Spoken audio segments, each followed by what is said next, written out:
Paolo Avellino si Ren Escanio nga ba ang totoong kasintahan? Isa na namang intriga ang ibinabato kay Paolo Avellino at Kim Chiu dahil may isang basher na nagsabi na hindi totoong magkasintahan si Kim at Paolo. Kahapon nga ay kumalat ang balitang ang aktres na si Ren Escanio ang sinasabing secret girlfriend ng aktor. Madalas daw kasi itong pumunta pag may event si Paolo Avellino ngunit nasa backstage lang at hindi siya nagpapakita. Maituturing ng magkaibigan ang dalawa dahil iisa lang naman sila ng industriya at maliit lang ang showbiz world. Wala pang statement si Paolo Avellino patungkol sa bagong isyo na kumakalat ngunit may isang source na nagsabing isa lang ito sa mga paninira ng mga bashers para buwagin sina Kim Chiu at Paolo Avellino. Samantala, hindi naman nabago sa mundo ng showbiz at alam ng mga tao na isa si Paolo Avellino sa gustong makatrabaho ni Ren Escanio.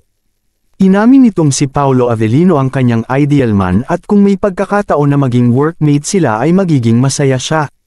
Samantala, inamin ni Ren Escanio na mayroong siyang boyfriend na artista at nasa same industry lang nila. Prinomet niya rin ang latest movie ni Paolo Avellino at naka-follow din ito sa Instagram ng aktor. Kaya naman hindi mamatay-matay ang issue na si Paolo Avellino ang kanyang boyfriend at ginagamit ito ng mga bashers upang suran sina Kim Chiu at Paolo Avellino. Hanggang ngayon ay hindi pa din sila tinitigilan ng bashers at kung may pagkakataon ay marami silang nasasabi na masama kay Kim Chiu at Paolo Avellino.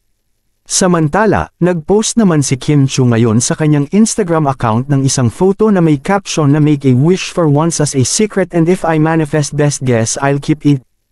Tila patama ito sa mga bashers nila ni Paolo Avellino at sa patuloy na nagpapakalat ng fake news.